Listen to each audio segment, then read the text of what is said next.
Estou aqui para contar um pouco da minha experiência no mercado de ações, que eu já andei brincando inicialmente desde 1971. Portanto, nós estamos falando de 40 anos, né? Eu vou ter que citar alguns números que, por favor, não tem nada de exibicionismo, não é nada para dizer que tem ou deixar de ter, mas se não colocarmos alguns números, a apresentação fica prejudicada. Então, por gentileza, não tem absolutamente nada de snobismo. Eu sou uma pessoa muito simples, continuo trabalhando, às vezes até contra a vontade, mas continuo no batente. Inicialmente, eu gostaria de pedir, só por título de informação, quantos de vocês já me ouviram fazer essa palestra? Que bom, porque se muitos tivessem assistido, evidentemente que eu fiz ela o ano passado também, eu só estou atualizando os números e é muito do que eu já falei, porque eu acho que os paradigmas, os dogmas de investimento não mudam. Então, se vocês vão me ver o ano que vem, eu vou atualizar números e algumas coisas não de profundas, mas os princípios básicos de investimentos, eles vão continuar como mandamentos para o resto da minha vida. Então vamos lá. Essa é uma figura que eu introduzi muito na Videolar, em todas as salas de reunião comprei umas réplicas desse Rodin aí e coloquei nas salas. Porque o que acontece com as pessoas, no meu ver, na maioria das vezes, as pessoas não pensam, fazem as coisas de um modo impensável, sem avaliar o que pode acontecer, entendeu? As consequências, ou então uma boa ideia para fazer um negócio novo. Então, eu acho que o Rodin foi muito feliz nesse pensador, que está, gostei até do termo, né? Meditação soberba. Nós precisamos de vez em quando parar e pensar, né?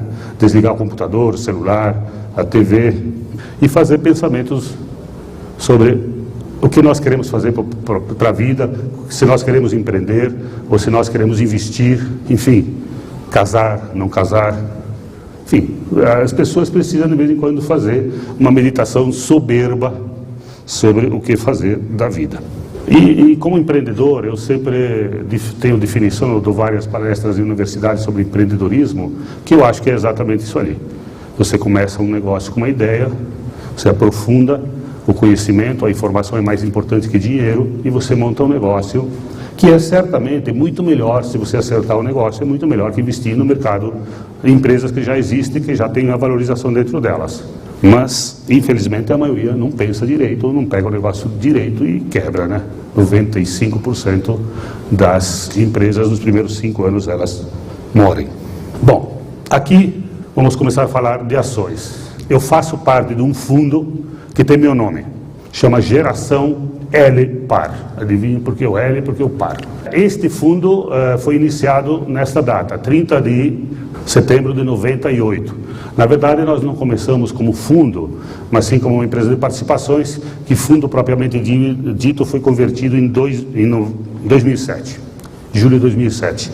Este fundo tem esta rentabilidade.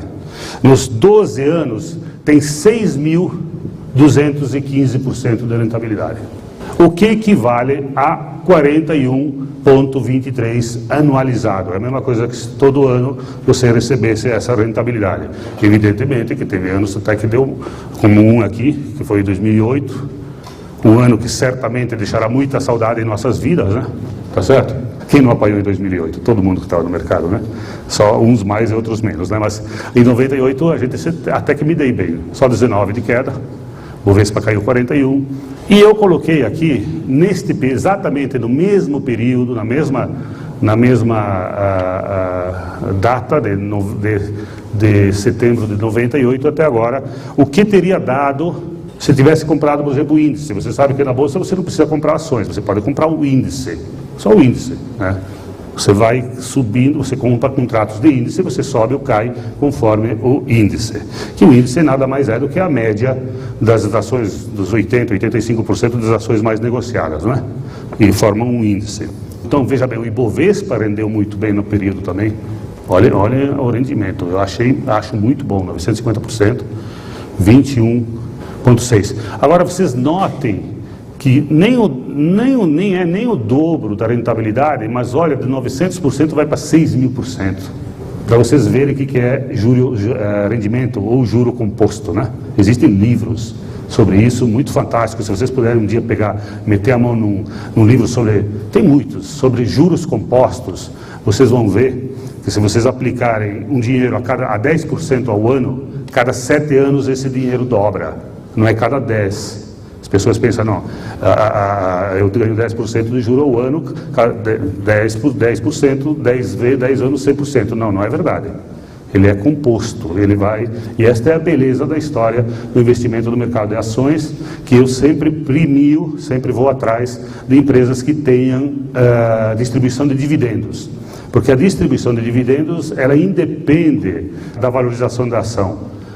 E você compra mais ações e, consequentemente, quando o mercado melhorar, se ele está em baixa, vai ser uma maravilha, porque você aumentou a quantidade de ações da sua carteira. O Ibovespa, também com suas quedas, olha, mesmo nós vamos ver aqui que eu peguei só os últimos 3 anos, né? Porque os últimos 3 anos, principalmente 2008, foi um ano que pior que 2008, só 1971. Enquanto o mercado caiu 42%. Então brinca muito a concorrência dos 2 piores anos. E todos nós tivemos a oportunidade de ver um ano que seguramente vai demorar muito tempo para acontecer neste nível. Também vínhamos de 5 anos, de muitos anos, teve anos ali no meio, acho que foi 2003 ou 2004, que o mercado subiu 110%. Então, nós vimos pedalando a bicicleta muito forte durante 5 anos. Aí teve essa correção, e que o mercado buscou tudo de volta em 2009. Quer dizer, quem não saiu aqui, mesmo que tivesse perdido os 41, você sabe que você perde, para você recuperar, você precisa do dobro. Né? Então teria recuperado aqui. Esse ano aqui, esse dado é baseado no dia 21. Então, todos os dados que eu vou apresentar aqui são baseados no dia que fiz preparei essa apresentação, que é dia 21, não é dado de hoje, mas não mudou muito de lá para cá, acho que o índice está mais ou menos igual. O CDI, olha como o CDI, o Certificado de Depósito Interbancário, que é basicamente essas aplicações de CDB, mais ou menos os bancos pagam isso para volumes razoáveis, né? Também, olha o absurdo, 18,6 ao ano, muito alto, né? O Brasil paga juros. Aliás, este é o maior concorrente, a renda fixa é o maior concorrente da renda variável, né?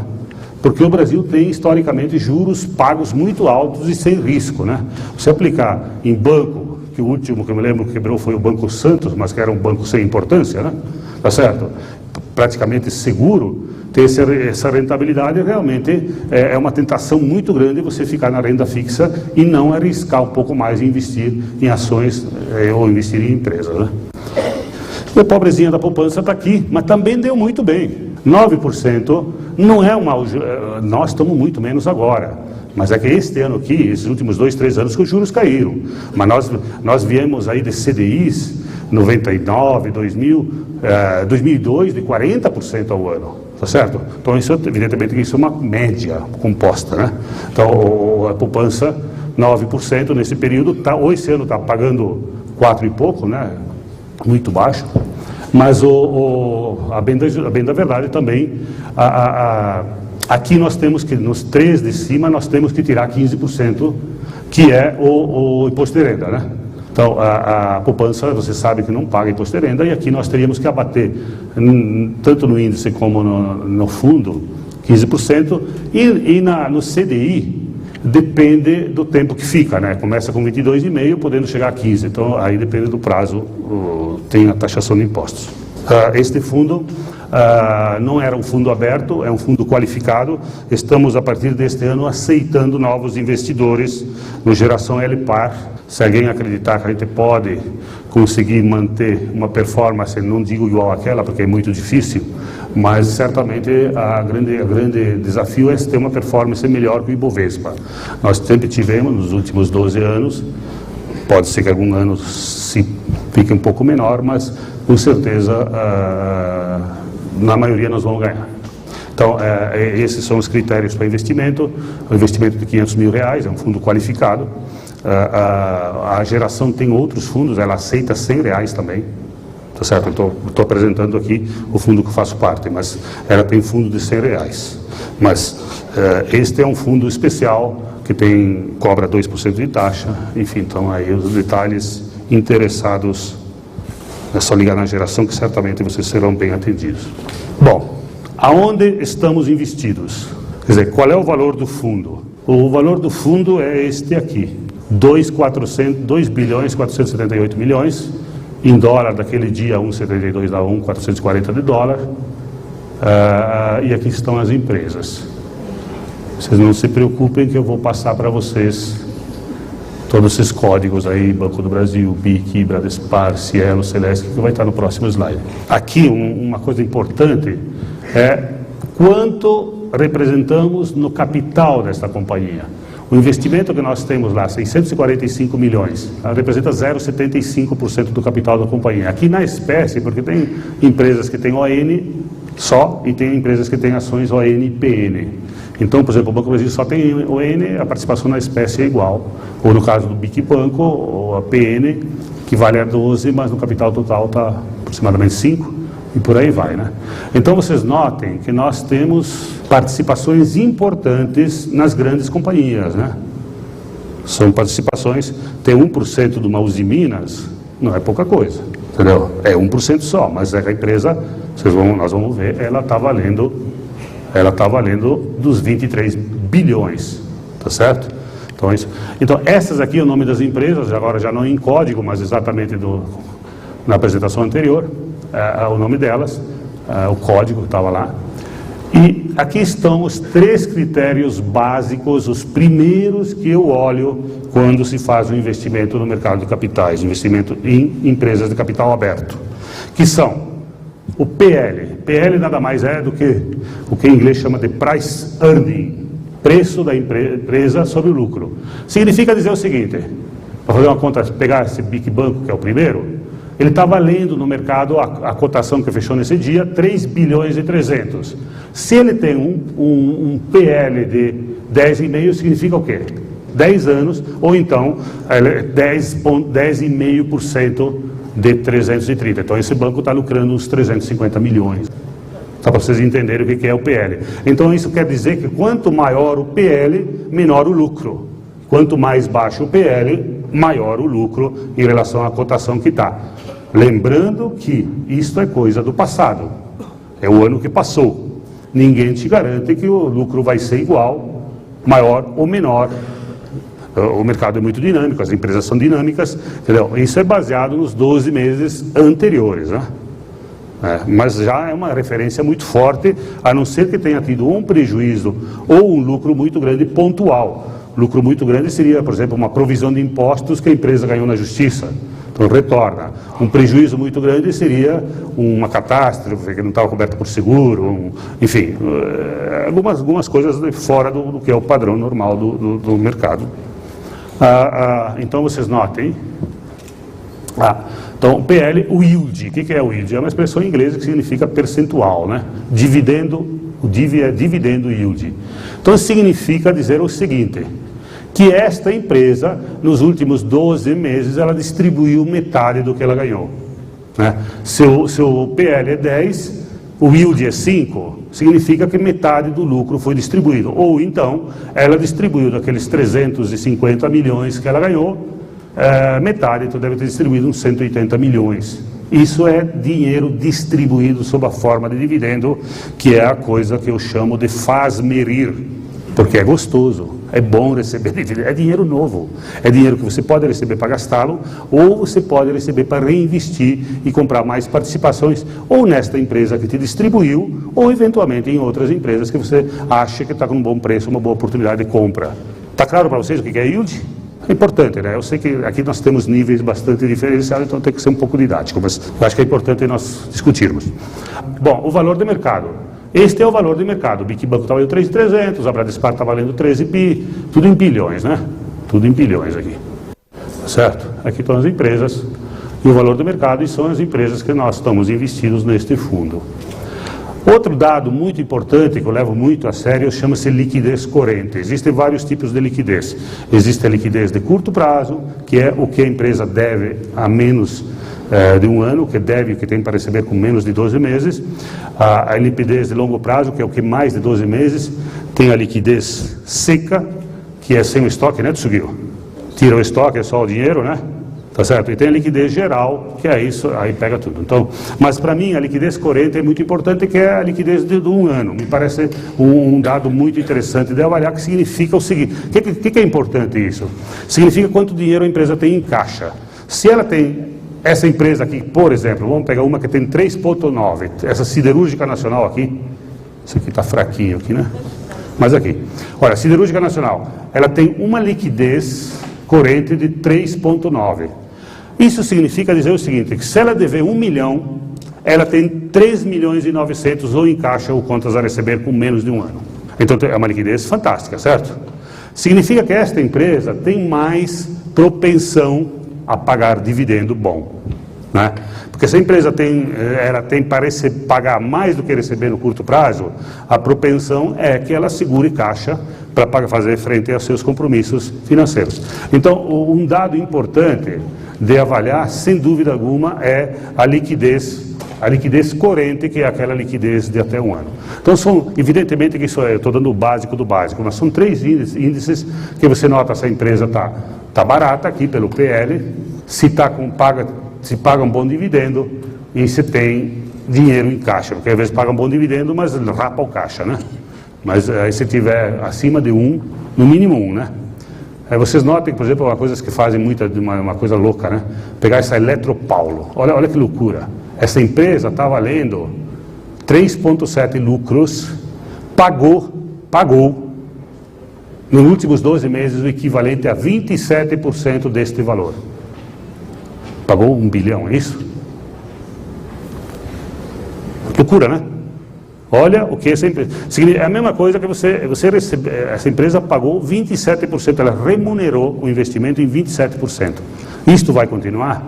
Não sei, é uma empresa elétrica, não tem crescimento muito grande, é uma empresa muito estável, e teve também ali um ganho, ela fez 1 bilhão e 100 de lucro, teve um ganho dos 200 e poucos milhões pontual. Foi uma reversão de impostos que ela tinha provisionado e ganhou na justiça.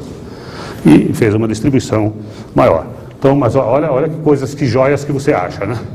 Então, você vê, empresa desse 2, 5, 27, 8, 9, a média nossa tem sido entre 6% e 8% ao ano, temos recebido entre dividendos e juro de capital próprio, que é a mesma coisa. Bom, aqui é um gráfico que eu sempre apresento, que ele é extremamente importante. É um gráfico atualizado.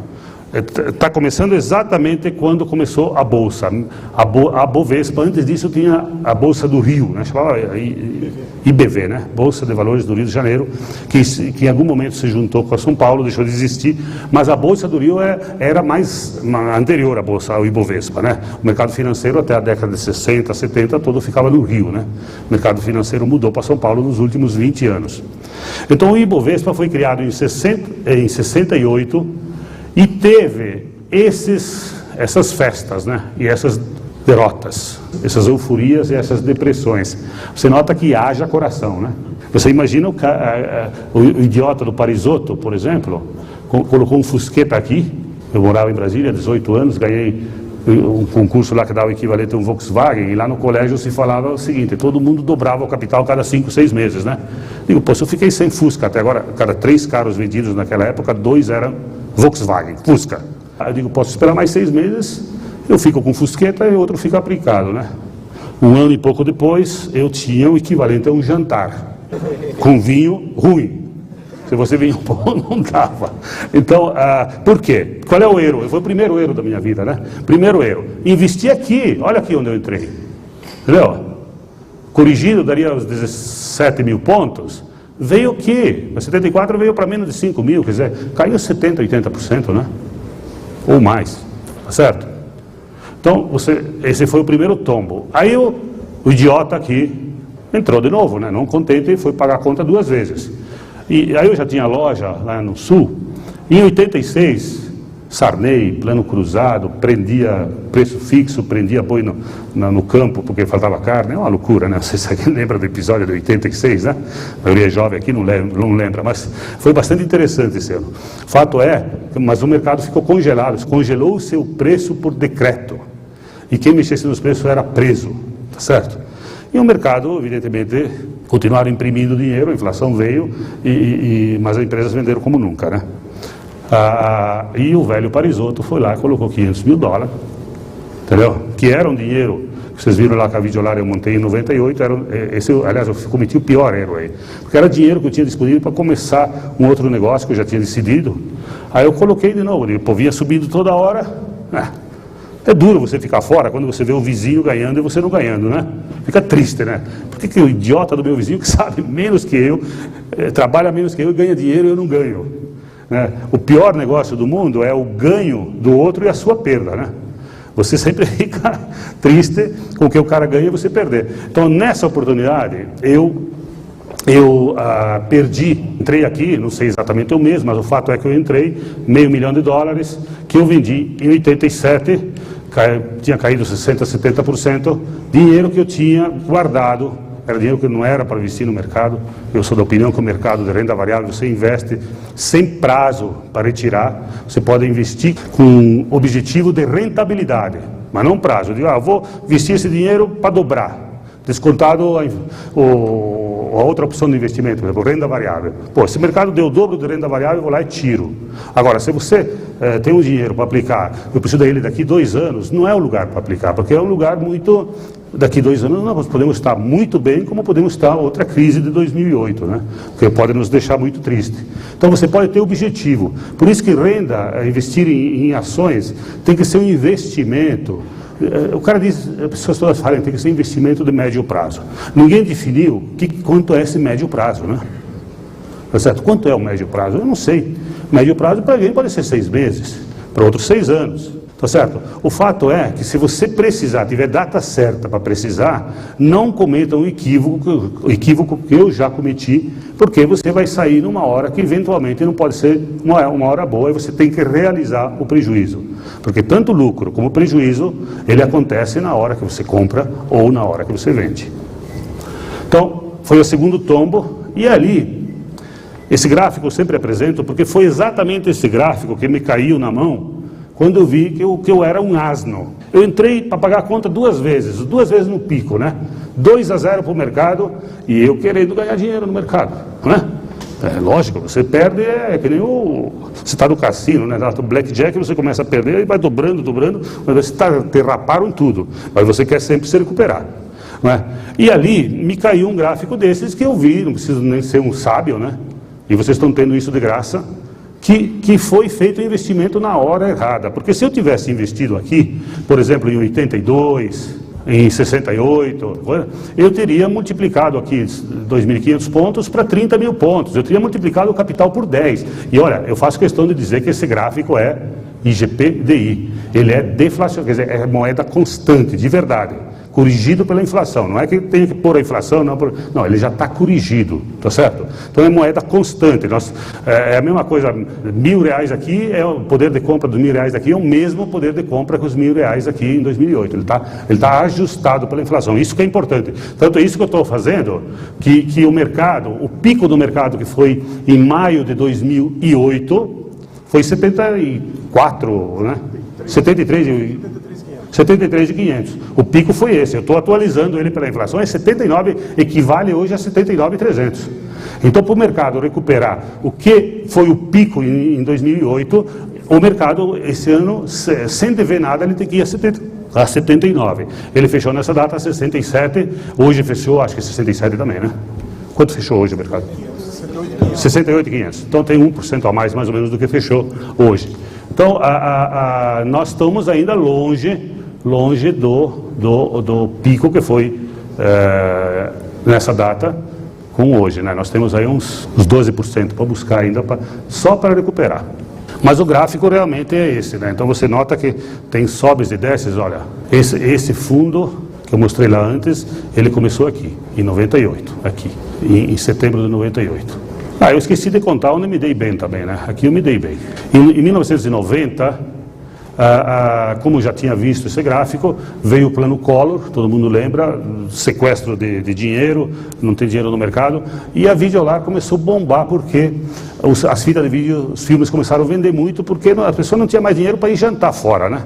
Então ficar em casa olhando, a mulher olhando o marido dela, ou o marido olhando a mulher, por mais bonita que seja, ia cansar, né?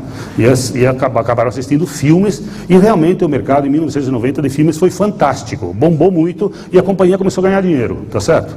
Aí teve uma sociedade que entrou, eu recebi $2 milhões nessa data, numa negociação que eu fiz, e eu apliquei tudo no mercado de ações, sabendo que eu estava comprando barato, não sabia se podia cair mais também, mas sabia que estava barato. Foi exatamente no final de 90, com um objetivo: dobrar a grana. Dobrar a grana corrigido pelo Prime americano. O Prime americano está na faixa de 5, na época também acho que estava por aí. Então eu digo, quando dobrar em dólar, corrigido pela opção de aplicar em dólar, né, eu vou sair. E acreditem vocês, foi uma rapidez até que eu não acreditava. Tá certo? Porque vocês notam que em seguida o mercado começou a subir. Em 83, 84, olha onde nós fomos parar. Tá certo? E eu entrei aqui em 90, não, desculpem, aqui. Tá certo? Então eu entrei aqui, mas num instante, em 92, olha, o que era 2.500 pontos foi para 15 mil pontos. Multiplicou por 7. O mercado em menos de 2 anos multiplicou por 7. E foi exatamente o que eu ganhei. Tá certo? Dobrou, eu estava negociando uma participação que eu tinha um outro sócio na companhia, e fiquei esperando, tal, babá, foi para 4, e eu sei que 2 anos depois deu para realizar 9 milhões. Então eu estava com a alma lavada, mas ainda o mercado estava me ganhando, 2-1. Não é? Apanhar o primeiro dinheiro sempre dói mais, né? A minha fusqueta nunca saiu da cabeça até hoje, né? Abrir mão com 18 anos de andar de carro para colocar em ações, precisa de coragem, né? E eu tive, e perdi. O que é importante quando você investe na empresa, né? Por que, na minha opinião, é melhor investir numa empresa do que investir num imóvel, por exemplo, do que investir num CDI? Porque a empresa, se ela existir e continuar crescendo, o produto dela é bom, ela se ajusta anualmente, por quê? Pelo lucro. Entendeu? Se a empresa vale 1 milhão, ela ganhou 100 mil, aquele PL de 10, ela já vale 1,100 automaticamente pelo lucro. Bom, se ela distribuiu, ótimo, ela distribuiu, mas ela vale 1,1 milhão, tá certo?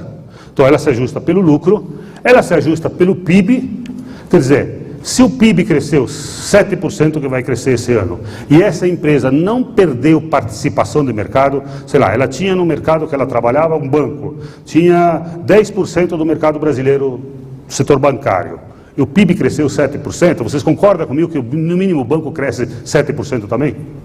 Cresce, né? E você não perdeu o mercado e cresceu 7%. Então, aí é o seguinte, se a empresa, uma tem 10% e foi para 12%, o mercado é o mesmo, alguém perdeu. Então ela teve crescimento. E uma das coisas que estão crescendo hoje fantásticas, que é pela utilização do produto, é as empresas de cartão de crédito, né? O crescimento do uso do cartão de crédito está em 20% a 25% ao ano, mas já vem há anos sendo isso. E ainda o cartão de crédito tem muita rejeição.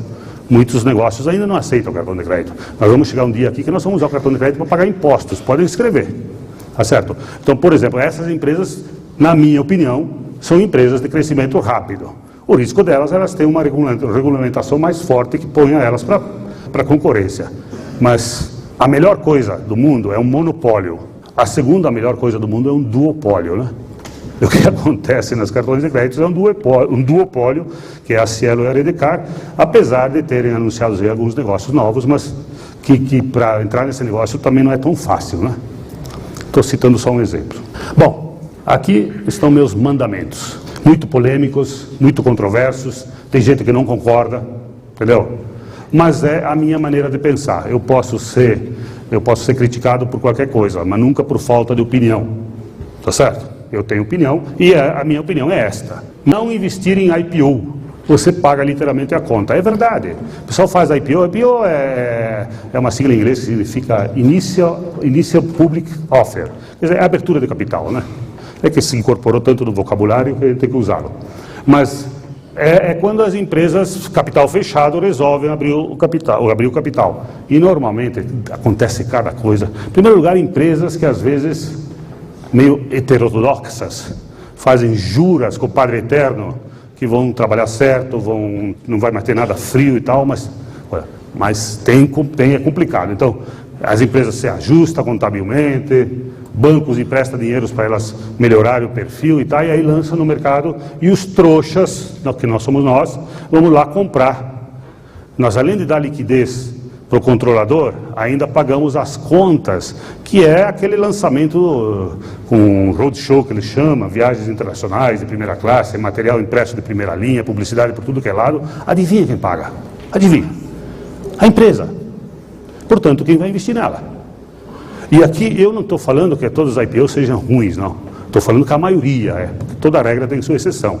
Mas o fato é que quem abre um capital deveria premiar o seu acionista, está tendo liquidez, deveria premiar o seu acionista com um bom investimento, coisa que não tem sido a regra.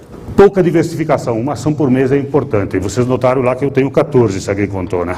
Mas é que eu considero duas lá, uma só, que é a Cielo e a Redecare, e tem uma lá que eu quero pôr para fora, mas não tem comprador. Na verdade, são 12 empresas, porque eu acho que até é muito. Eu sempre digo, eu tenho 12 porque eu não tenho personalidade suficiente para ter duas. Não é? É verdade, porque todo ano a diferença de rentabilidade é 1, 2, 3 no máximo, tá certo? 3 no máximo, tá certo? Mas só que, infelizmente, eu não tenho bola de cristal para saber quais que vão bombar de verdade e quais que vão render. Então eu tenho que ficar um pouco diversificado, né? Mas muita diversificação é para quem não tem personalidade. Ovos em diversas cestas é o cara que não consegue cuidar nenhuma cesta, né? Esse negócio de muita diversificação é para quem não quem tem segurança. Quem realmente tem segurança, e para mim 12 é empresas demais. Mas eu acho que sobra tempo, um mês inteiro por cada empresa para ser avaliada. Bom, isso aqui já, muitos amigos meus eu já quase apanhei por isso. Nunca compre coisa que voa, nem quem fabrica objeto voador. Comércio varejista, idem. Eu tenho muitos amigos do comércio varejista, e eu inclusive já fui, tá certo? Então tenho problemas com esse meu item. Mas a grande verdade é que é o seguinte: empresas aéreas que voaram, VASP, Transbrasil e Varig, em 10 anos, sumiram, como por encanto.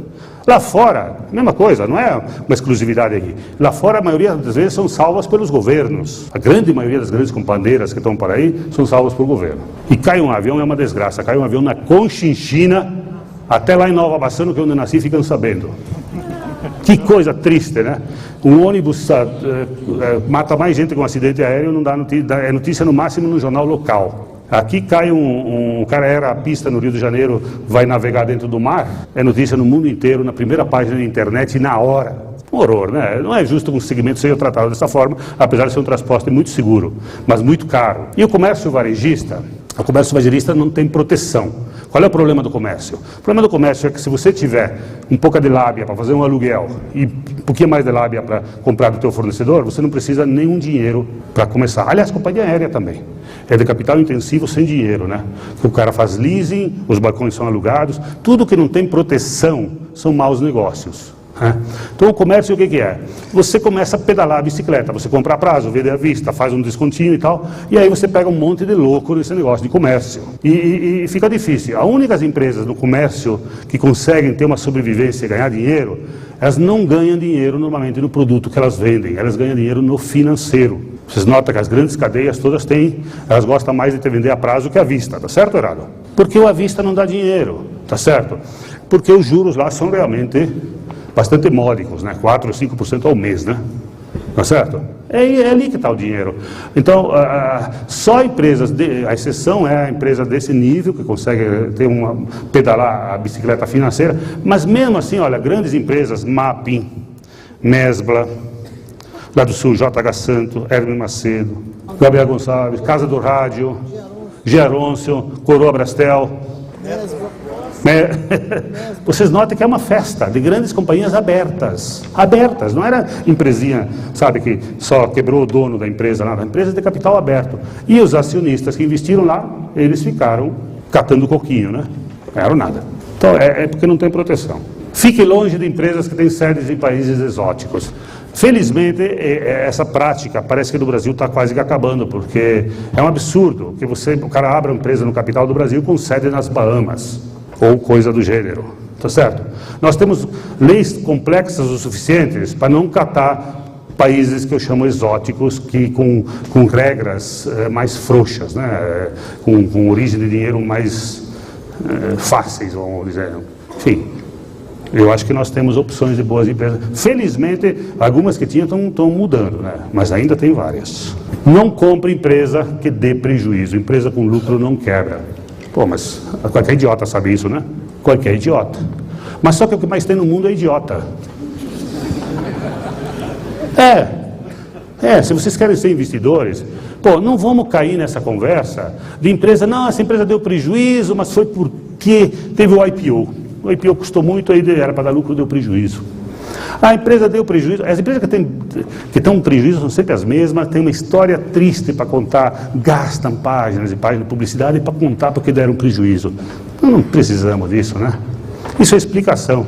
Você sabe que aquela velha teoria, né? Quem quer fazer acontecer, arruma um meio. Quem não quer, arruma uma desculpa. Então, essa empresa que vive se desculpando, vou citar uma, por exemplo, Braskem. Braskem é típica. Um ano faz um resultadozinho, faz 5 anos de lambança, não ganha, e sempre com explicação, publicidade que não acaba mais, o balanço dela vai no valor econômico, é 2 jornais, o tamanho. De explicação. O resultado vai ver prejuízo. Não dá, né? Esse pecado eu já paguei. Liquidez é fundamental. Precisamos da porta de entrada e porta de saída. Vocês entendem o que eu estou falando, né? Tem empresas, no mercado de ações no Brasil, nós temos aí mais de 500 empresas seguramente, que fazem 80% do movimento, não tem mais que 20, não é? E tem umas 100 empresas, no mínimo, que nem abrem. No pregão, entre as 10 às 5 da tarde, eles sequer abrem. Então, se você tiver, por infelicidade, comprado ações dessa empresa, você não consegue nem comprar mais e nem vender. Então, essa empresa pode ser barata, pode ser tudo, mas você não tem mais a liquidez. A liquidez é fundamental. O mercado de ações, o grande charme do mercado de renda variável é você ter liquidez, você poder mudar de posição ou vender um pouquinho para eventualmente usar o dinheiro em qualquer outro negócio. Então, a liquidez, para entrar e para sair, as duas é muito importante. Procure coisa boa e barata. Bom tem bastante, barato idem, as duas juntas são difíceis. É verdade. Pô, coisa barata tem, o que mais tem? Coisa boa não é tanto, mas tem também. Agora, conseguir equalizar isso, você conseguir achar uma empresa com PL baixo, aquilo que eu mostrei lá, um yield alto, PL baixo e uma liquidez alta, já tem que buscar com a lupa, dá trabalho, tá certo? Então é isso que eu me refiro, entendeu? Boas e baratas.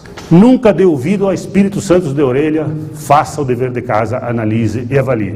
E se não quiser fazer, invista com alguém que faça isso por você. E quando digo Espírito Santo de orelha, é o que mais tem também, gente. O cara diz, eu comprei Petrobras a 26. Aí eu pergunto o seguinte para o cabra. Digo, R$26, ele me diz que é barata. É barata? Ótimo. Quanto é que vale a empresa no mercado? Não sei. Quanto ela faz de lucro? Eu não sei. Mas quem é que te falou então que é barata? Me disseram que é barata. Peraí, então você não sabe quanto a empresa vale? E eu fiz questão de mostrar o valor das companhias. Por quê? Porque quando você gasta R$1.000 ou R$1 milhão, se a empresa vale um bilhão, você é sócio proporcional àquilo. Evidentemente que você tem ações para isso, né? Mas só para traduzir em valor. Então, o Espírito Santo de orelha, e de novo, né? O vizinho ganhando e você perdendo. É um horror, né? Uma desgraça, né? O maledento sempre ganha melhor que você. Não, tem que avaliar, tem que ler balanços, tem que ir atrás das informações. E hoje, com internet, com vários jornais, revistas, quem quer, tem. Porque quando o aluno está preparado, o professor aparece. Eu não tenho pretensão de ser professor de vocês, mas eu estou aqui contando minha experiência, vocês estão aqui. Vocês poderiam estar em casa, poderiam estar em qualquer outro lugar, com um trânsito infernal que leva 2 horas para chegar aqui, mas vocês estão aqui. Tá certo? Então, sinal que vocês têm interesse em aprender. Isto é importante. Não tenho pretensão de ser professor, mas ao mínimo que vocês não cometam as idiotices que eu fiz. É mais importante escapar das idiotices do que fazer a coisa certa, às vezes, né? Então, esse negócio de dar ouvidos a qualquer um, tome cuidado. Veja o histórico do cara.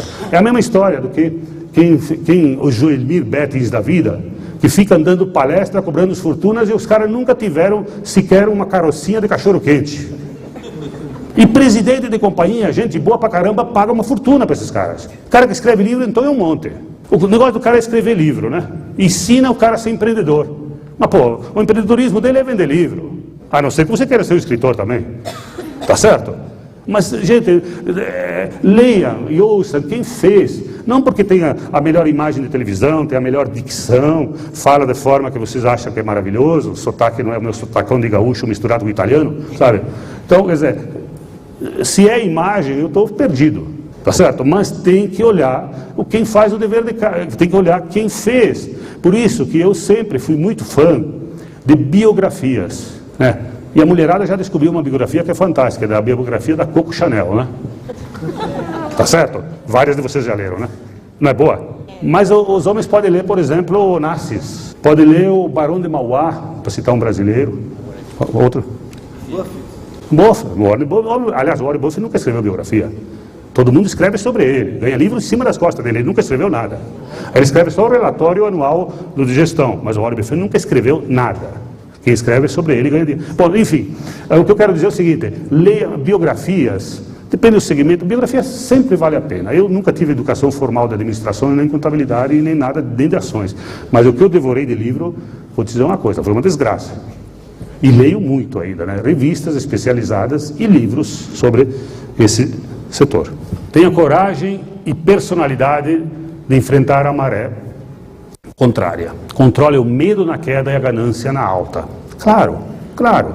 Porque quando caiu 50%, chegou um momento lá em 2008 que caiu 50%, até 60%, se não me engano, né? Chegou isso hoje, chegou uns 60 em um momento lá, acho que novembro, outubro, dia 28 de outubro, né? Mas dentro do dia, né? Dia 20 de maio foi o dia máximo e dia 28 de outubro foi o dia do chão, né? Ali caiu pra caramba, 60%. Aí o cara o que faz? Vai lá e vende, né? Vende. Ora, já apanhou. E quando você vai apanhar mais, talvez é melhor você recolher a posição fetal. Dói menos. Se fica quieto. Passa. Garanto para vocês que passa. Pode cair mais, mas vai voltar. Se cair mais, o mundo vai desaparecer. Bom, se o mundo desaparecer, tchau, né? O mundo nosso também veio o dilúvio, né? Fomos. Vai passar. Então, essa é a hora de controlar o medo. Porque você realiza tanto lucro como prejuízo na hora da compra ou na hora da venda, né? Tá certo? Nesse caso específico, na hora da venda, porque vendeu, não adianta, o mercado vendeu com 60% de desconto, aí o ano seguinte, em 2009, subiu 85%. O cara não viu nada daquilo, nós só viu o prejuízo. E aí, pior, esse vai ser um animal que vai sair por aí reclamando que o mercado é manipulado, né? Certo? Ainda vai falar que o mercado é manipulado. Não, foi um idiota. Vendeu na hora que não devia vender. E a ganância na alta é o seguinte, né? A ganância na alta, eu dei 2 exemplos que eu fui ganancioso. Eu entrei lá em cima no pico, né? Tudo bem, podia até subir mais, mas eu estava comprando caro, né? Eu devia saber que era melhor ter esperado um pouco na renda fixa e quando o mercado desse uma barrigada. Quer dizer, temos que... o pessoal, todo mundo quer que o mercado suba. Só que as grandes oportunidades estão quando o mercado cai. Esta que é a verdade. E se você compra numa investidor do médio prazo, você não precisa olhar a cotação todo dia, porque o maledito do negócio do mercado de renda variável é que tem cotação todo dia. Então o cara consegue vender, né? Bom, aposte no azarão só para ter motivo de desafiar e divertir. De vez em quando catar uma empresa que está esquecida, blá, blá, blá, e você vai. Eu me dei bem em algumas, mal em outras, mas é um mandamento. O que fazer com o dinheiro? A gastar adoidadamente, né? Aí estou escrevendo toda vez que eu dou essa palestra eu pergunto se tem mais alguma ideia, né? Até agora vieram essas. Se alguém sair aqui uma ideia nova, eu prometo que na próxima palestra eu ponho, tá certo? Então temos aí, gastar adoidadamente. Sair por aí gastando, comprando casa, barco, enfim, coisas que não são produtivas, né? Eu sempre digo que gastar é coisa de pobre. Porque rico que é rico, vende. Comprar é coisa de pobre. Rico vende. E, aliás, gasta muito para vender, inclusive, com publicidade. Só o pobre que gasta, que compra. O rico vende. Mas compra também. Roberto, muito pouco, não sobra nem tempo para comprar. É muito pouco sobre... dos milionários gastam. Sobre a receita que eles têm é insignificante. A Oracle e o Kiyosaki, eles ganham. Gasta, mas sobre o que eles têm é muito pouco. O problema é que a pessoa que tem uma renda média gasta mais do que ela ganha. É isso que eu quero dizer. Muito mais. É isso, a proporção não está equilibrada, né? Bom, e agricultura e pecuária. Eu já fui agricultor, não quero mais nem ouvir falar, tá certo? É um horror. O ano que tem preço não tem safra, o ano que tem safra não tem preço, muito mosquito, muito pernilongo, cobra, o diabo, sabe? Pecuária, idem, né? Tem que pegar aqueles boi com carrapato, pegar na unha, tá? Não dá. Agora, é um bom negócio e o Brasil é muito competitivo nisso. Agora, quando você é grande, mas para ser um pequeno produtor, quem tiver dúvida, investa numa chácara, vai ver quanto dinheiro vai tirar. Imóveis. Outra coisa que eu falo de imóveis, né? Se imóvel fosse bom negócio, as construtoras não venderiam. Entretanto, gastam fortunas em publicidade. Vocês acham o jornal de domingo? Vocês têm ideia quanto custa uma página do Estadão? Mais de 100 mil reais. O cara gasta aquilo lá. Olha as páginas que tem no domingo. E Folha e outros, Veja. Olha o que se gasta em publicidade para vender imóvel, né? E mudar de posição de imóvel custa 10%. Renda fixa, poupança, né? É o grande concorrente, principalmente a renda fixa. Investir em euro e dólar, eu acho que ninguém está mais interessado, né? Ficou demodé. Abrir seu próprio negócio, já falei antes, se você vai se dar bem, você vai crescer muito. Agora, o risco é muito grande, é o negócio do empreendedorismo, o que eu estou falando. Ações, ser sócios de companhias abertas, é uma maravilha, porque você pode ser sócio de uma empresa de petróleo sem ter descoberto petróleo. Você pode ser sócio de uma mineradora sem ter descoberto mina de ferro. Você pode ser sócio de um banco sem ter que aguentar o chato do cliente que vai lá encher o saco e não gosta às vezes de pagar, né? Quer dizer, você tem todas essas vantagens sem ônus. Então, escolher boas empresas, ser sócio, para mim, é um privilégio. Bom, doações, hospitais, igrejas, eu acho muito válido e quem tem a vida resolvida deveria pensar, nós deveríamos ser mais... Tem muita gente que precisa e instituições sérias. Não são esses que ficam na TV, você disca para doar tanto, tá? Que isso para mim é picaretagem. Por que ser sócio de grande empresa? Evidente, todas as grandes empresas, quanto maior a empresa é, mais ela quer se juntar com uma maior ainda, né? Entendeu? Porque é bom ser grande, você tem os custos se diluem e você tem vantagem no mercado. Administração profissional, transparência, todas são, umas mais, outras menos, mas para você ser capital aberto você tem que publicar balanços, etc. Distribui parte dos seus lucros, no mínimo por lei 25%, a maioria no Brasil distribui entre 40% e 50% dos lucros, o que já é um índice grande. E as fortunas estão ali, mesmo porque em ações você sabe quanto vale, né? Imóvel você não sabe quanto vale, e outras empresa própria também você não sabe, né? Se não tiver comprador. Mas as grandes fortunas no Brasil, a médio e longo prazo, vieram de imóveis. Vieram, a senhora falou bem, vieram. Não, vem, no meu caso, vem. Bom, o seu caso, eu estou lhe dando minha opinião, eu concordo totalmente com o que a senhora falar. A senhora tem que investir naquilo que a senhora se sente confortável, tá certo? Se a senhora gosta de imóveis, eu não tenho absolutamente nada contra imóveis. Só que todos os imóveis que eu investi, eu me lasquei. Foi mal escolhido. Mais escolhido, é verdade, mas nem tanto, sabe? Porque é o seguinte, você tem um bom inquilino, o inquilino vai embora, aí sobra o IPTU, para mudar de posição custa 10%, mudança de posição do imóvel para outro custa 10%, tem que receber. Às vezes não, eu concordo com a senhora, se a senhora escolheu principalmente terrenos bons e tal, mas de novo, é uma opinião pessoal, eu não quero polemizar esse assunto, por gentileza. Não é? E compra direta, então como é que você pode investir? Comprando direto ações, você simplesmente tem a ideia boa, fez aquele dever lá e foi lá e decidiu comprar ações da Vale, pronto. Decidiu comprar ações de uma empresa que você tem afinidade, que gosta, e vai lá e define, você através de uma corretora, você faz a operação e o custo de comprar e vender é muito baixo, é menos de 0,5%, né? E é fácil tanto de comprar como de vender. Fundos de investimento, se você não tiver em condições de fazer todo aquele dever, escolha um bom fundo, entendeu? Um fundo que tem história boa, e história passada não significa nada para o futuro, mas é uma referência, tá certo? Você tem uma referência importante. E estruturando o seu próprio clube de investimento, você junta no mínimo 3 pessoas do seu prédio, dos seus amigos, da sua família, você monta um clube, você vai numa gestora e farão isso para vocês com uma taxinha pequena. Situação do Brasil no mundo, realmente o Brasil mudou muito, seria uma insensibilidade nós não admitirmos que o Brasil hoje está melhor do que 10 anos atrás. Eu sempre fui a muitas feiras internacionais, o Brasil não era nem citado, ultimamente quando se abre feiras o Brasil é o primeiro a ser citado, né? Coisa realmente interessante, muitos problemas para resolver, mas muitas oportunidades também. A vantagem competitiva das empresas, as empresas que estão em segmentos que eu gosto muito, que são bancos, siderurgia, mineração e eletricidade, eles têm uma vantagem competitiva, e no Brasil, principalmente a siderurgia, mineração e bancos, que são muito bem geridos. e cobram taxas altas, né? Então, a melhor que reclamar do banco é, às vezes, ser sócio dele e deixa ele cobrar. Porque é bom trabalhar com gente correta. A gente pressupõe que se você teve a opção de escolher uma empresa, você não pegou uma empresa safada, né? Você pega uma empresa que você confia, que tem uma gestão boa, que tem gente capacitada, produto bom, com qualidade e preço justo. E era isso.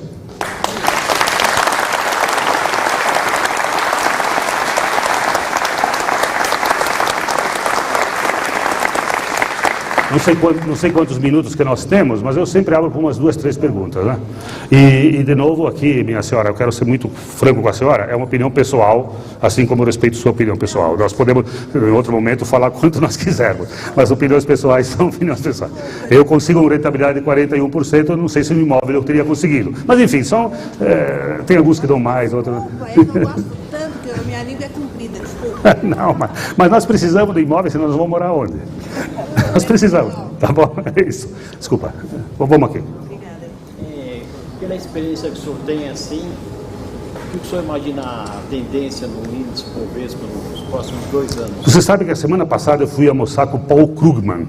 O Paul Krugman foi prêmio Nobel em 2008. É um cara que escreve todo dia no New York Times. A IBM trouxe ele para o Brasil. Eu fui um dos convidados lá, umas 50 presidentes de companhias. Eu fui lá. Eu fiz exatamente essa pergunta para ele. A pergunta que ele fez é o seguinte: o que eu estou pensando para os próximos anos Ibovespa, né? Tá certo? E eu pedi o que ele achava do Ibovespa e do mercado americano, porque eu vi que do Brasil ele tinha lido nas revistas nos últimos dias que não sabia nada, o tal do Paul Krugman, né? E ele me respondeu: I avoid this question. Eu passo essa questão, ele me falou. Só isso ele me respondeu. Então é muito difícil. Você quer que eu minta? Qualquer coisa que eu te disser, eu tenho 50% de chance de acertar e 50% de chance de errar. Então eu não... Mas por isso que é importante escolher empresas boas e baratas. E aí seja o que Deus quiser. Se o mercado sobe é ótimo, se o mercado cai você compra mais com os dividendos que tem. Então não há como você ter previsão, porque também não teria graça, né? O senhor não acredita que possa haver com a América Latina uma globalização, Brasil, Argentina... O que eu posso te dizer é que as empresas no Brasil hoje, baseado no lucro que elas estão tendo, poucas vezes estiveram tão baratas.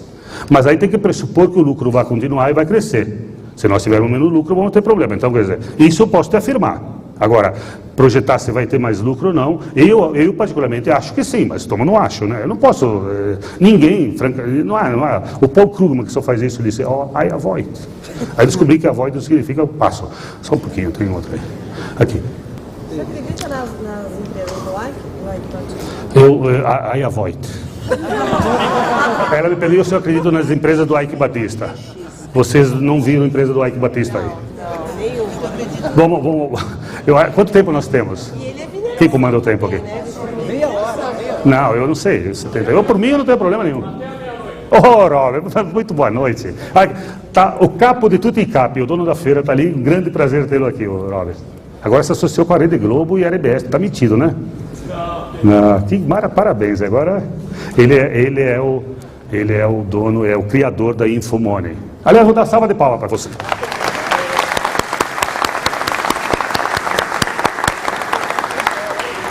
E sabe por quê?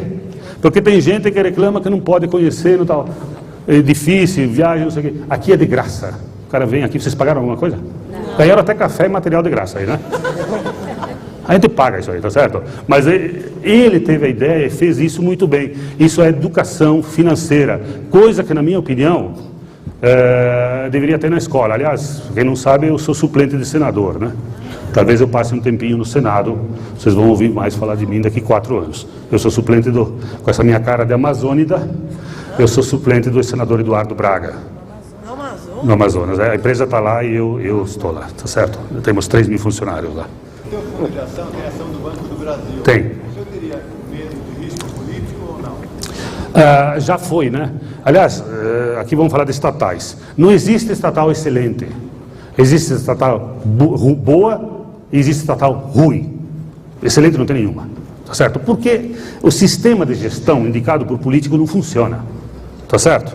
E a Petrobras, por exemplo, melhorou quando quebraram o monopólio e tal, não sei o quê. Mas ela é boa, ela não é excelente. Eu poderia citar mais 2 empresas estatais boas. a CEMIG na área elétrica e o Banco do Brasil na área de bancos. O Banco do Brasil, ele já pagou os pecados deles, os funcionários ficavam constrangidos, porque eles quebraram, né, por uso político. Então eles se protegeram, fizeram uma capitalização enorme em 96, 97 e colocaram o banco no novo mercado.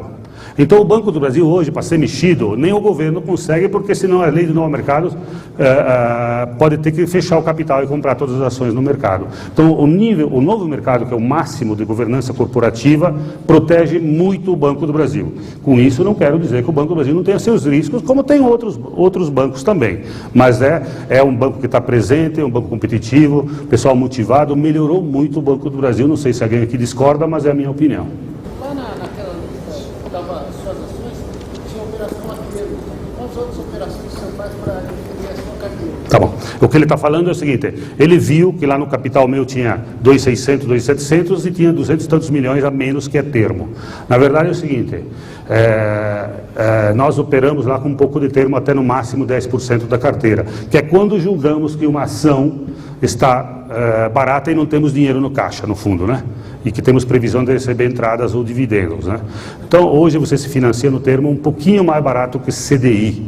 Você toma 96, 97, 98% do CDI, entendeu? Que você pode eventualmente se alavancar um pouco, tá? Mas nunca mais que 10% do valor da carteira, o que é uma posição muito conservadora. A Souza Cruz paga 100%. Sei. Por que ela não está na sua? Muito boa pergunta, já tive. Né? Ele falou que Souza Cruz paga todos os dividendos. Lógico, não tem mais fumante novo aí, né? Só tem fumante velho que vai morrendo, né? Concorda ou não? Tem alguns idiotas que fumam novos, né? Mas a verdade é o seguinte, né? A Souza Cruz é uma companhia madura para o declínio. É uma empresa que não precisa mais fazer investimento em novas fábricas, ganhar mercado. Ela não pode mais nem fazer publicidade. Vocês se deram conta que Cigarro uma vez tomava conta, a contracapa da revista era todas. Vocês lembram disso? Hoje não existe mais, não pode nem mais fazer publicidade, nem em TV, nem em jornal, nem em revista. Então, basicamente, ela vive da sobra, quer dizer, ela vai viver muito tempo porque o fumante de cigarro é compulsivo, ele não deixa de fumar. Mas, por isso, ela pode distribuir todo o dividendo. Mas não é uma empresa que a gente sempre busca de crescimento. Você tem uma empresa, por exemplo, que na minha opinião, pode ser diferente, ela não tem crescimento, essa é a própria. Em relação ao Banco do Brasil, eu estava vendo ali que ele tem uma liquidez corrente baixa em relação ao... O banco em geral tem, porque o banco capta no curto e presta no longo. Mas por ele ser um banco estatal, a liquidez corrente é menos de um ano sempre. Lembra que eu falei, né? Tá certo? Então, mas a liquidez geral dele é muito alta, tá certo? Como o banco é meio que normal, ele capta meio... Todos eles, em curto prazo e empresta a médio e longo prazo. Então, normalmente, o banco desequilibra essa equação de curto prazo e não pode ser levado a ponta de faca. E principalmente no caso do Banco do Brasil, em que, quando deu a crise de 2008, todo mundo saiu dos bancos, até estrangeiros, para colocar dinheiro no Banco do Brasil. Então, no setor bancário, isso é uma constante? Setor, sim, por causa dessa característica, né? Os bancos pequenos têm que se proteger mais, porque quando em caso de crise, eles são os primeiros que a turma fica com medo deles, né? Os bancões, aquela velha história que está no mundo, é tão grande que não pode quebrar, né? Então, os bancos de alguns tamanhos, por exemplo, você não pode imaginar um Banco do Brasil quebrar, um Bradesco, Itaú, né? Caixa, os bancos que sobraram realmente grandes. Olha, qual é a minha opinião sobre cooperativas de crédito no Brasil? Não conheço muito o assunto, tá certo? Então fico um pouco te devendo. Eu sei que são sempre negócios pequenos com empréstimos pequenos, né? Normalmente patrocinado por alguma empresa ou uma pessoa que põe dinheiro. Eu te confesso que parece que as taxas são baixas, mas os valores para negócios muito pequenos, né? Então eu não posso evoluir muito nesse assunto. Vamos encerrar, né, Robert? Então vamos fazer 3 perguntas, certo? Voltando à área de imóveis, temos uma grande abertura aí de construtoras incorporadoras à Bolsa. E a sua opinião, a sua companhia? Nós temos aí dentro, se você viu, Tecnisa com 10%. Tecnisa, o fundo tem 10% dela, que nós achamos que ela está muito barata, empresa de pequeno porte, e em algum momento essa empresa, na minha opinião, ela se incorpora a uma grande empresa e pode ter um ganho. Mas temos participação sim.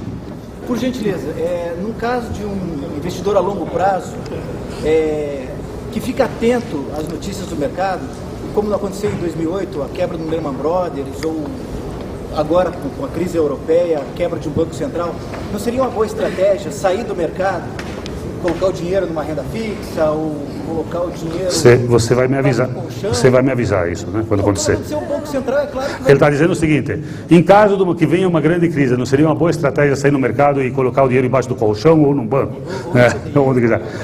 O único problema está em quem vai te avisar que isso vai acontecer. Não existe isso, infelizmente. Aliás, que bom que não existe, né? Senão não tinha graça, né? Era o matemática, ciência exata, né? Mas não é. Para terminar, qual é a sua ação preferida? Minha ação preferida? Aquela que paga bom dividendo. Dessas aqui? Não tenho, todas estão aí, são minhas queridas. Mas a ação preferida... A maior da Eternit, né? Não, a possibilidade de maior investimento ali hoje é o Banco do Brasil, que tem quase 700 milhões, mas, enfim, às vez em quando eu faço pequenos movimentos calibrando um pouco dentro das próprias empresas que existem, né, sem pegar empresas de fora. Então, para uma questão de atualidade, eu fiquei sabendo pela CBN que você iria investir na Petrobras, ou seja, participar desse lançamento. E quais suas razões e quais suas previsões em relação às ações da Petrobras? Não, o fundo, na verdade, o que eu falei foi a geração estava investindo na Petrobras, porque a geração tem muitos fundos, mais de 40, né, fundos lá dentro. Então a casa tem posições que alguns clientes, fundos geridos, pedem para ter Petrobras. Então estava se investindo na Petrobras. Eu, particularmente, a senhora viu, eu não tenho Petrobras. Nem participou desse lançamento? Não, a casa participou, o fundo não. Qual não. A previsão? É todo mundo que quer saber isso, inclusive eu, né? Qual a previsão, o que vai acontecer com a Petrobras? É difícil, né? O fato é que bateram muito nela, inclusive ela está jogando o mercado para baixo esse ano. Eu espero que em algum momento isso vá mudar. Agora, tem um problema adicional ali, né? 130 bi que colheram no mercado, eles podem virar 400, porque isso alavanca mais 2 vezes, né? O limite de endividamento da Petrobras é 35%, então significa que podem gastar 400 bilhões nessa alavancagem que teve na Petrobras. Aliás, alguém me assoprou aqui, Lula, presidente da Petrobras. E o Chaves, presidente do conselho, porque vai juntar com a Venezuela. Só pode ser brincadeira, mas eu ouvi aqui, né? Falei que tinha de entregar. Vamos encerrar? Temos Vale muita. Opa! Bradespar. Bradespar 95% da Vale. Bradespar é uma holding, que 95% dos investimentos estão em Vale. Inclusive o presidente da Vale saiu da Bradespar, saiu do Bradesco, que saiu da Bradespar, que é o Anieri, que saiu de lá. E 5% é CPFE. Então você investir em Bradespar, você está comprando Vale, que eu não sei quando posso até afirmar quanto é hoje, mas é sempre entre 15% a 20% de desconto sobre a participação que ela tem na Vale, sem considerar a valorização que ela tem como bloco de controle. Eu vou mais longe. Às vezes eu profetizo algumas coisas. Eu acho que para o Bradesco isso não é mais, ele é o controlador, não é mais tão importante. Em algum momento pode ser que este controle, que está dentro da Valepar, que a Bradespar está dentro do Valepar, junto com a Previa, Mitsui e o BNDESPAR, pode ser que a Bradespar saia e tenha um prêmio grande por ser prêmio de controle. Então essa é a razão. A Bradespar também é acionista da Vitaccielo? Não. A Bradespar só tem 95% de Vale e 5% de CPFE. Ela tinha Scopus, tinha NET, tinha uma coisa ali, mas saiu tudo fora. No caso da Vale, que existe um quadro bem forte dessa, vamos supor, que ganha e de uma reestatização, até com boatos de saída do Aguinés, isso, na sua opinião, é um retrocesso? Você acredita nisso? É o que ele está dizendo o seguinte: na Dilma ganhando, a Vale poderia ser reestatizada, certo? Não, mas pelo menos a mudança que estão querendo derrubar o inquérito, ele teve uma... Seria um equívoco sinceramente eu nem penso nisso, né? Porque a Vale, se você olhar quando ela é estatal e quando ela é privada, seria um retrocesso, sabe? Seria realmente um desrespeito total aos acionistas, ao país, né? Porque foi privatizada e comprou quem quis, né? Tá certo? Você falou que quando tem uma grande queda, como a de 2008 é melhor você segurar do que vender lá embaixo. Mas você pega um exemplo como o do Nikkei, que cai durante quase 20 anos. Aí você faz... O Japão. O Japão é o típico do país maduro e velho. Esperamos que nós não vamos ver nas nossas gerações. Então é um país que não cresce mais e as pessoas não morem. Entendeu? Isso é ótimo. Isso é ótimo para a população, mas terrível para a Previdência, né? Para o país. Porque hoje no Japão, a idade média está chegando a mais de 90, tá certo? Então as pessoas ganham mais tempo em casa do que trabalhando. O maior endividamento interno do país, deve mais de 2 PIB, é o Japão, do mundo. Tá certo? O Brasil, que a gente acha que tem muito débito, está em 40%, 45% do PIB, né? Lá é 2 vezes o PIB. Então, quer dizer, o Japão realmente está numa arapuca que está 20 anos sem crescer. O índice Nikkei, se eu não estiver equivocado, chegou a 30 mil pontos, chegou a 5, agora está 7, 8. Quanto está o Nikkei? Nem sei, mas está rolando por aí. Gente, me pediram para parar. E eu sou bem mandado. Obrigado por estar aqui.